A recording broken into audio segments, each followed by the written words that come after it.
Welcome to our YouTube channel science clear study সেন্টারে। আজকে আমরা গত লেকচার 1, লেকচার 2, লেকচার 3 আমরা শেষ করেছি চক্রবৃদ্ধি সুদে, সেখানে কম্পাউন্ড ইন্টারেস্ট। তো আমরা যে 6.1 কোর্সে দেখি 6.1 কিছু প্রবলেম করেছিলাম। আজকে আমরা 7 পর্যন্ত প্রবলেমগুলো সলভ করেছিলাম। আজকে 8 থেকে আমরা আরও কয়েকটা প্রবলেম করব। তারপরে লেকচার 4 যখন হবে তখন লেকচার 5-এ তখন আমরা পুরো কমপ্লিট করব। তো চলো সময় নাই করে আমরা চলে যাই। তবে তার আগে বলবো, যারা যদি চ্যানেলটি নতুন হয়ে থাকে অবশ্যই সাবস্ক্রাইব করে রাখো। আমরা এইরকম ভিডিও পরপর চ্যাপ্টার ওয়াইজ প্রত্যেকটা অঙ্কই সলভ করব। আর আমাদের সঙ্গে জুড়ে থাকো। বেল আইকনটি অবশ্যই ক্লিক করতে ভুলবে না, যাতে নতুন ভিডিও আপলোড করার সঙ্গে সঙ্গেই তোমরা পেয়ে যাবে। আর মাধ্যমিকে সাধারণত খুব কোশ্চেন ম্যাথামেটিক্সে খুব সহজ হয়। তোমরা যদি একটু প্র্যাকটিস করো তাহলে অবশ্যই সবাই পারবে। চলো চক্রবৃদ্ধি সুদের যে চ্যাপ্টারটা আমরা শুরু করছিলাম সেখান থেকে আমরা লেকচার 4-এ আমরা চলে যাই।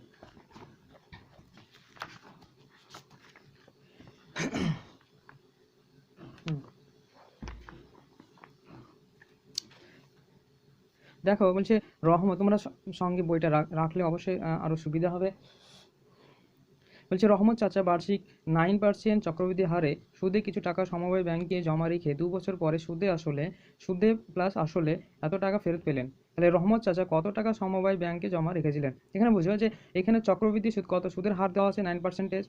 এবার কিছু টাকা সমবায় ব্যাংকে সে রেখেছে, কত টাকা সেই সমবায় ব্যাংকে জমা রেখেছিল সেটা বলতে চাইছে। তাহলে 2 বছর রেখেছিলেন। আর সুদ প্লাস আসল, সুদ আর প্লাস আসল যা হয়েছিল সেটা টোটাল পরিমাণটা দেওয়া আছে 29,702.5 টাকা ফেরত পেলেন। তাহলে সুদ প্লাস আসল তিনি কত ফেরত পেলেন? 29,702.5 টাকা ফেরত পেলেন। তাহলে রহমত চাচা তিনি কত টাকা সমবায় ব্যাংকে জমা রেখেছিলেন? তাহলে কি তিনি সর্বপ্রথম কত টাকা তিনি ব্যাংকে রেখেছিলেন, তারপরে 9% চক্রবৃদ্ধি হারে 2 বছর পরে তিনি এত টাকা সুদ প্লাস আসল এত টাকা পেয়েছিলেন। তো আমরা চলো কীভাবে করবো দেখে নিই। তাহলে আমরা দেখলাম যে কী চেয়েছে, যে এখানে চেয়েছে কি যে কত টাকা রেখেছিলেন, অর্থাৎ আসলটা চেয়েছে, তাই না? পি চেয়েছে। তো আমরা দেখো কীভাবে করি।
তাহলে আমরা ধরে নিচ্ছি 8-এর অঙ্কটা ধরি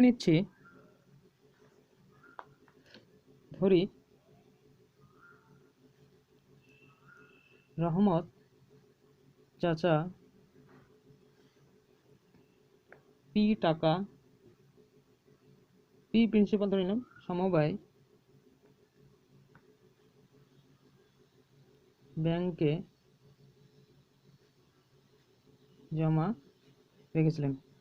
তাহলে তিনি কত টাকা রেখেছিলেন ধরে নিলাম, পি টাকা। ওকে, এরপরে তাহলে এখানে কি কি দেওয়া আছে? তাহলে আসলটা দেওয়া আছে, আসলটা কত দেওয়া আছে? আসল হচ্ছে পি, এখানে পি ধরে নিলাম, আসল পি ধরে নিলাম। সুদের হার কত? 9%, মানে আর স্মল আর 9%।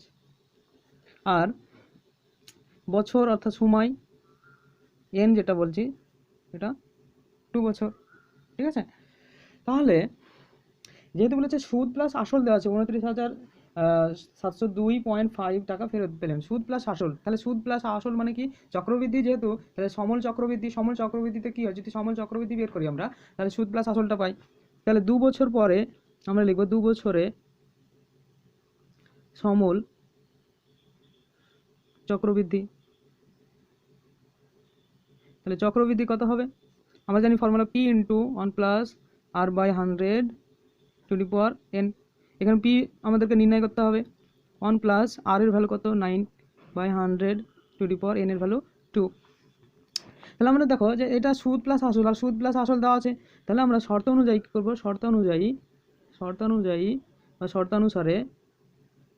শর্তানুসারে এটা ইকুয়াল টু যে টাকাটা দেওয়া আছে সুদ প্লাস আসল তার সঙ্গে সমান। তাহলে 29,702.5 এত টাকা। এবার আমরা এখানে কি এটাকে সমাধান করব। তাহলে পি এটাকে লসাগু করো, 100 লসাগু। তাহলে 100 plus 9 two the power square হলো 29702.50, বা তাহলে পি ইন্টু 109 বাই 100 তার হোল স্কোয়ার ইকুয়াল টু কত হবে? 29,702.5। এবার একে আমরা সমাধান করি। তাহলে পি ইকুয়াল টু আমরা কি পাবো? এটা এই 100টা ওদিকে চলে যাবে, 29,702.50 ইন্টু 100 বাই 109 ইন্টু 109 বাই 109, তাই না? একে যদি আমরা কাটাকুটি করি, একে কাটবে, এর জন্য কি আসবে? একটা দশমিক, এর জন্য একটা দশমিক উঠে দিলে কি 1 পাবে। মানে 100 কাটলে এটাকে তোমরা নিজেরাই কাটবে, ভিডিওটা পজ করে দিবে, দিয়ে কাটবে। কাটার পরে দেখবে এর টোটাল অ্যান্সারটা আসবে 25,000। ওকে, 25,000 টাকা। তাহলে তিনি কত টাকা ব্যাংকে রেখেছিলেন? 25,000 টাকা। ঠিক আছে, 25,000 টাকা। এরপরে একই প্রবলেম আছে, আশা করি বোঝা গেছে। তাহলে আমরা কি করলাম? পি অর্থাৎ রহমত চাচার পিটা ধরে নিলাম, ব্যাংকে এত টাকা জমা রেখেছিলেন, আসলটা পেয়ে গেলাম। আসল হচ্ছে পি ধরে নিলাম, সুদের হার দেওয়া আছে, এন দেওয়া আছে, সমল চক্রবৃদ্ধিটা বের করলাম, শর্ত অনুসারে করলাম, সুদ প্লাস আসল দেওয়া আছে, তাই চক্রবৃদ্ধি করে নিলাম, তারপরে পিটা বের করে নিলাম। এটাই অ্যান্সার। তাহলে অতএব লিখবো, অতএব নির্ণেয় রহমত চাচা এত 25,000 টাকা সমবায় ব্যাংকে জমা রেখেছিলেন। তারপরে চলো 9 অঙ্কটা পর দেখো। 9 অঙ্কটা বলছে কি যে বার্ষিক 8% চক্রবৃদ্ধি হার সুদে কত টাকার 3 বছরের সমল চক্রবৃদ্ধি এত টাকা হবে তা হিসাব করে লিখি। তাহলে এখানে কত টাকার বলেছে, তার মানে কি 8 অঙ্কটা দেখলাম পি, ওখানে এটাও 8 অঙ্কটা একদম সেম, যে বার্ষিক 8% চক্রবৃদ্ধি সুদে কত টাকা 3 বছরের সমল চক্রবৃদ্ধি। ওখানে কি বলেছিল? সমল চক্রবৃদ্ধি বলেনি, ওখানে 8 অঙ্কটা বলেছিল রহমত চাচার যে অঙ্কটা ছিল ওখানে সুদ প্লাস আসল, কিন্তু এখানে সমল চক্রবৃদ্ধি বলে দিয়েছে। তাহলে সমল চক্রবৃদ্ধি আর সুদ প্লাস আসল একই, তাই না? তাহলে আমরা কি করব? পিটা ধরে নেব। এখানে একদম সেম প্রবলেম হবে। 8-এর যে প্রবলেমটা আছে, রহমত চাচা পি টাকা আমরা ধরে নিলাম ওখানে, যে পি টাকা তিনি এত বছর রেখেছিলেন। তাহলে ব্যাংক এখানে আসলে যে পি সুদের হার হয়ে যাবে কত? 8%, 9 অঙ্কটায়। তাহলে সুদের হার 8, তাহলে সুদের হার আমরা 8% পেয়ে গেলাম। বছর এনটা কত? 3 বছর দেওয়া আছে ওখানে, তাহলে এখানে 3 বছর দেবো। এবার 2 বছরে, ওখানে 3 বছরে চেয়েছে, 8-এরটায় 3 বছরে, তাহলে আমরা 3 বছর সমল চক্রবৃদ্ধি তাহলে একই রকম ফর্মুলায় বসিয়ে দিয়ে শর্ত অনুযায়ী করবো। এই শর্ত একদম হুবাহুব কী হবে? এই শর্তটাই হবে, জাস্ট চেঞ্জ হবে কি, যে আর এর জায়গায় 8, এন এর জায়গায় এন যে ভ্যালুটা 2 আছে ওটা 3 হবে, আর একদম সব এন এর 3 হবে, যে সব একই রকম থাকবে, শুধু নাম্বারগুলো চেঞ্জ হয়ে যাবে। একদম নয়, তোমরা নিজেরাই করবে। ওকে, এরপরে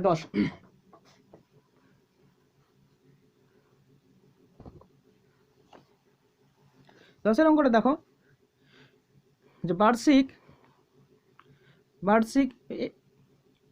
7.5% সুদের হারে 12,000 টাকার 2 বছর চক্রবৃদ্ধি সুদ ও সরল সুদের অন্তর নির্ণয় করো। মানে 10 আর 11 একই অঙ্ক, দুটো অঙ্কই একই। বলছে বার্ষিক 7.5 সুদের হারে 12,000 টাকার 2 বছরের চক্রবৃদ্ধি সুদ ও সরল সুদের অন্তর নির্ণয় করো। 10,000 টাকার, দেখো 11 অঙ্কটা তাই, 5 এখানে 5%, এখানে 7.5 ছিল, এখানে 3 বছর, এখানে 2 বছর, এটাই শুধু পার্থক্য। তাহলে 10 যদি যে কোনো একটা যদি আমরা করি, তাহলে তোমরা নিজেরা আর একটা করে নিতে পারবে। ঠিক আছে, তো আমি 10-এরটা করে দিচ্ছি, তোমরা 11টা করে নিও। আর যদি না পারো অবশ্যই কমেন্ট সেকশনে করবে, অবশ্যই পরে যে লেকচার হবে সেখানে আমরা বলে দেবো। ঠিক আছে,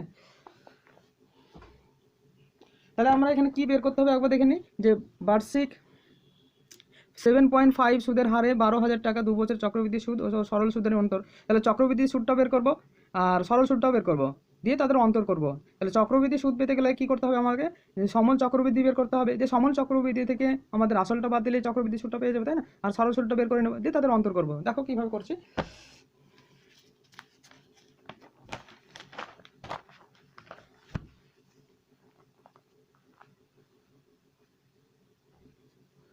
তাহলে আমরা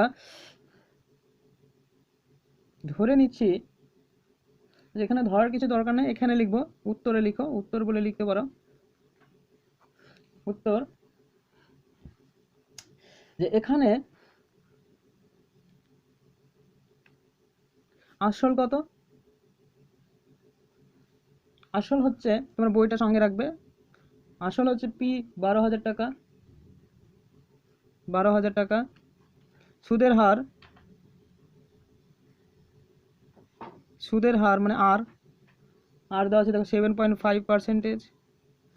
বছরটাও দেওয়া আছে, মানে সময় এন কত দেওয়া আছে, 2 বছর। এবার আমাদের কি বের করতে হবে, এই 2 বছরে সমল চক্রবৃদ্ধিটা বের করতে হবে। তোমার চক্রবৃদ্ধি সুদ পেতে গেলে কি করতে হবে আমাকে, চক্রবৃদ্ধি সমল চক্রবৃদ্ধি থেকে আমাদেরকে আসলটা বাদ দিতে হবে, মানে পিটা বাদ দিতে হবে। তাহলে আমরা এখান থেকে চক্রবৃদ্ধি সুদের পরিমাণটা বের করে নেব। তার মানে সমল চক্রবৃদ্ধি 2 বছর, এটা চক্রবৃদ্ধি কত হবে, ফর্মুলা বসিয়ে দাও, P into 1 plus R by 100 to the power n. তাহলে পি এর ভ্যালু কত, 12,000, 1 প্লাস আর এর ভ্যালু কত, 7.5 বাই 100 টু দি পাওয়ার 2। তাহলে ক্যালকুলেশন করো। তাহলে ক্যালকুলেশন করলে যদি আমরা ক্যালকুলেশন করি, ঠিক আছে, তো আমরা এরকম পাবো 12,000, এখানে দেখো কাটছে না, 1 প্লাস 7/5 বাই দশমিক তুলে দাও 10 ইন্টু দেখো 100 হয়ে যাবে, তার স্কোয়ার।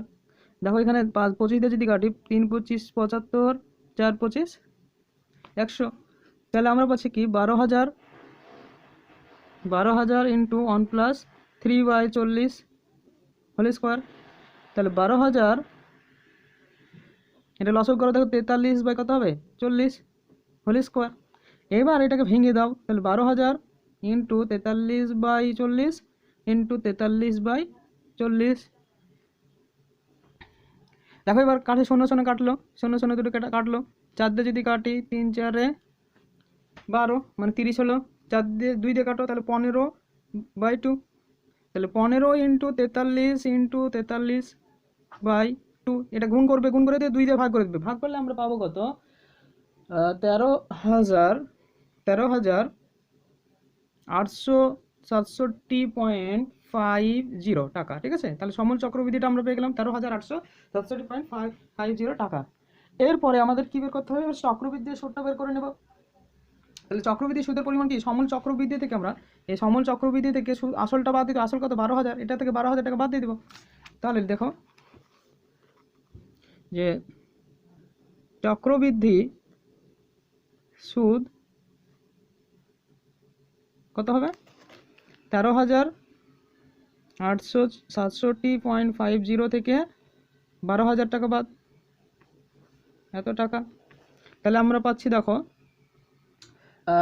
18,67.50 টাকা, কেমন, একটু বিয়োগ করে নাও তোমরা, একটু ভিডিওটাকে পজ করবে। তাহলে আমরা কি পেলাম, সুদটা পেয়ে গেলাম।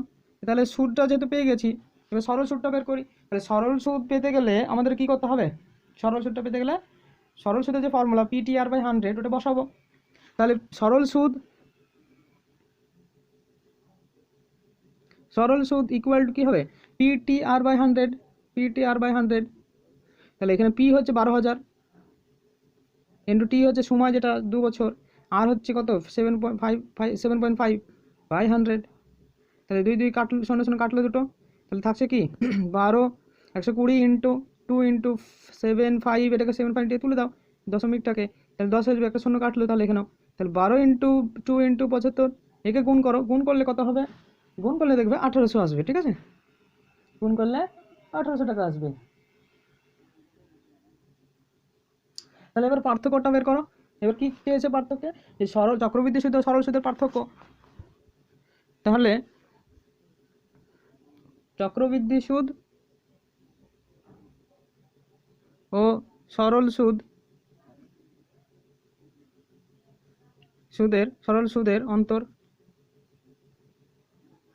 তাহলে চক্রবৃদ্ধি সুদ কত পেলাম, চক্রবৃদ্ধি সুদ দেখো, চক্রবৃদ্ধি সুদ পেয়েছি যে 1867.50, আর এখানে 1800 পেলাম, তাহলে এটা থেকে বাদ দিয়ে দিই, 1867.50 থেকে মাইনাস 1800 বাদ, তাহলে কত হবে 67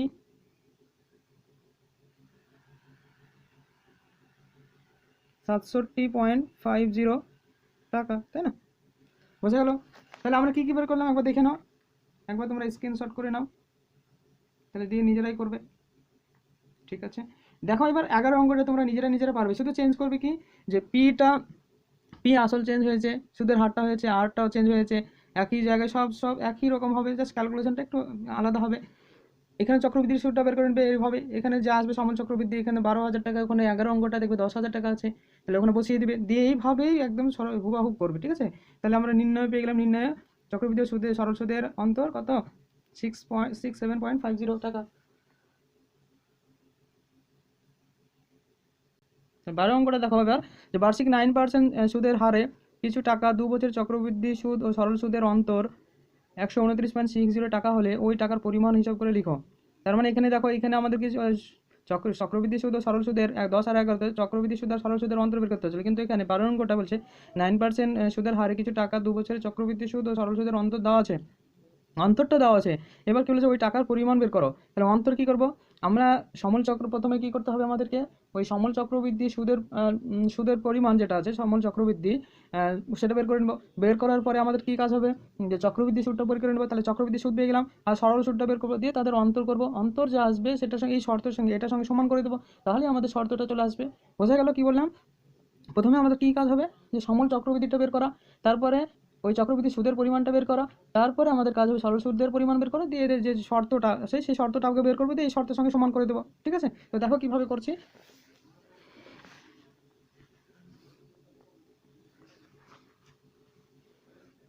তাহলে আমরা এই 12 অঙ্কটা করছি। তাহলে লেট, এখানে পিটা চেয়েছে, তাহলে পিটা ধরে নিলাম, আমরা ধরি টাকার পরিমাণ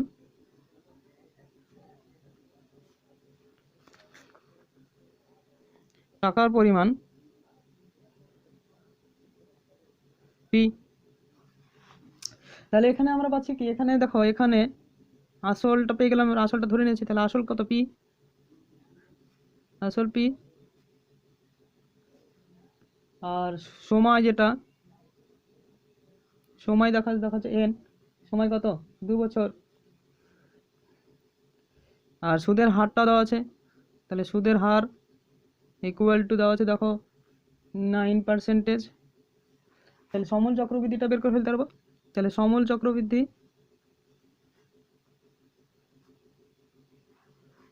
চক্রবৃদ্ধি কত হবে, পি ইন্টু ফর্মুলা 1+r/100 বসিয়ে দাও। পি এর জায়গায় পি বের করতে হবে, 1+ আর এর ভ্যালু হচ্ছে 9/100 n হচ্ছে 2। ক্যালকুলেশন করো একটু, তাহলে পি ইন্টু দেখো, একে লসাগু করলে 109 হবে বাই 100, তোমরা লসাগুটা একটু করে নেবে বড় করে, স্টেপ জাম্প করলাম। তাহলে আমরা পেলাম কি এটা, ঠিক আছে, এটা আমরা পেলাম। এরপর আমাদের কাজ কি হবে, তাহলে আমরা চক্রবৃদ্ধিটা বের করে নিই, চক্রবৃদ্ধি সুদ, এটা সমল চক্রবৃদ্ধি, তাহলে চক্রবৃদ্ধির সুদ কি হবে, তাহলে চক্রবৃদ্ধির সুদ কি আছে, যে সমল চক্রবৃদ্ধি থেকে পিটা বাদ দিতে হবে, মানে আসলটা বাদ দিতে হবে, তাহলে আমরা সমল চক্রবৃদ্ধি সুদ পাবো, তাই না? এরপরে আমাদের কাজ সরল সুদটা বের করে নেওয়া, তাহলে এখানে একটু ক্যালকুলেশন করতে পারো তোমরা যদি করতে চাও। তাহলে পি, এখানে পি কমন আছে দেখো, তাহলে 109/100 - 1, একে ভেঙে দাও, তাহলে পি ইন্টু দেখে একে 109 ইন্টু 109 করবে, ঠিক আছে, দুটো 9, তাহলে একে গুণফল দেখবে 11,881 আসবে গুণফল, বাই কত 4টে শূন্য -1। থেকে একে আরও ক্যালকুলেশন একটু আরও সিম্পলিফিকেশন করতে পারো, তাহলে সিম্পলিফিকেশন করলে লসাগু করতে পারি এটাকে। তাহলে লসাগু এখানে দেখো আমরা করছি, তাহলে লসাগু করলে দেখো আসবে যে পি ইন্টু 11,881 - 10,000 বাই 10,000 এত টাকা, তাহলে পি ইন্টু 1881 বাই মাইনাস করে দাও 11,000 থেকে বাই 10,000 এত টাকা। আমরা কি পেলাম, এটা চক্রবৃদ্ধি সুদ পেয়ে গেলাম। তাহলে এবার সরল সুদ পেয়ে এটা থেকে মাইনাস করে দেবো, তাহলে সরল সুদ ইকুয়াল টু কী হবে, সরল সুদ equal to P into T R by 100, তাই না, এত টাকা। তাহলে পি এর ভ্যালু তো পি বের করতে জানি না, আমরা এটাই বের করতে হবে। টি হচ্ছে 2 বছর সময়, আর হচ্ছে কত 9, তাহলে বাই 100। তাহলে আমরা এখানে 2 দিয়ে যদি কাটি তাহলে 50, তাহলে 9p/50, 9p/50। এবার একটু লসাগু করো। তাহলে সরল যে শর্ত অনুযায়ী, তাহলে এই শর্ত অনুযায়ী কী হবে, শর্তটা তো দেওয়া আছে তাই না, তাহলে শর্ত অনুযায়ী বা শর্তানুসারে সমূল চক্রবৃদ্ধি সুদ থেকে সরল সুদ বাদ দিই, তাহলে অন্তর্দটা দেওয়া আছে, তাহলে আমরা করছি যে চক্রবৃদ্ধি সুদ এটা মাইনাস 9p/50 ইকুয়াল টু কত, ইকুয়াল টু 129। দেখো দেওয়া আছে, তাদের অন্তরটা দেওয়া আছে, তাহলে আমরা এটা শর্ত অনুযায়ী লিখতে পারি, ঠিক আছে। তাহলে শর্ত অনুসারে এটা লেখা যায়। এবার আমাদের কাজ হবে কি, যে এটাকে একটু ক্যালকুলেশন করে নেওয়া। তাহলে ক্যালকুলেশন করে নাও। ক্যালকুলেশন করলে কি হবে, এটা 10,000 হবে লসাগু, আর ওপরে আমরা পাবো কি 1881p মাইনাস এখানে চলে আসবে কত 18p, মানে 1800p, এই লসাগু পাবো 1800p ইকুয়াল টু 129.6560। তাহলে বা এটা বাদ দিয়ে দাও, দেখবে 1881 থেকে 1800 বাদ দিলে কত হবে 81, তাহলে 81p/100 10,000 ইকুয়াল টু 129.60। ঠিক আছে, তাহলে এত দূর ক্লিয়ার। ঠিক আছে, একবার স্ক্রিনশট করে নাও, দুবার স্ক্রিনশট করো ছোট জায়গা। দেখো এরপরে 81p/10,000 ইকুয়াল টু 129.60, তারপর পিটা এখান থেকে বের করে নেবে, দেখবে হচ্ছে 16,000 আসবে। ঠিক আছে, তো তোমরা এবার 13 যে অঙ্কটা আছে, 13 অঙ্কটা একবার পড়লেই বুঝতে পারবে যে 13 অঙ্কটা কী আছে। দেখো হচ্ছে যদি বার্ষিক 10% হারে কিছু টাকা 3 বছর চক্রবৃদ্ধি সুদ ও সরল সুদের অন্তর 930 টাকা হয়, তবে ওই টাকার পরিমাণ কত হবে। একদম সেম হুবাহু 12 অঙ্ক যেরকম আছে একদম হুবাহু সেম কী হবে 13 অঙ্কটা হবে, শুধু বছরগুলো আলাদা হবে আর অন্তরটাও আলাদা আছে এখানে। তোমরা নিজেরাই করবে, যদি না পারো তবে অবশ্যই কমেন্ট সেকশন কমেন্ট করবে, আর অবশ্যই আমাদের ভিডিওগুলোকে লাইক করো, তাহলে আরও তোমাদের ভিডিও বানাতে আমাদের আরও সুবিধা হবে। বন্ধুদেরকে জানাও। প্রত্যেককে আমরা থ্যাংক ইউ ফর ওয়াচিং। আমাদের সঙ্গে জুড়ে থাকো এইভাবেই, আর অবশ্যই চ্যানেলটিকে সাবস্ক্রাইব করতে ভুলবে না, সঙ্গে বেল আইকনটি অবশ্যই ক্লিক করে রাখো, যাতে সঙ্গে সঙ্গে নতুন নতুন ভিডিও আপলোড হয়ে যাবে আর সঙ্গে সঙ্গে তোমরা নোটিফিকেশন পেয়ে যাবে। Thank you for watching.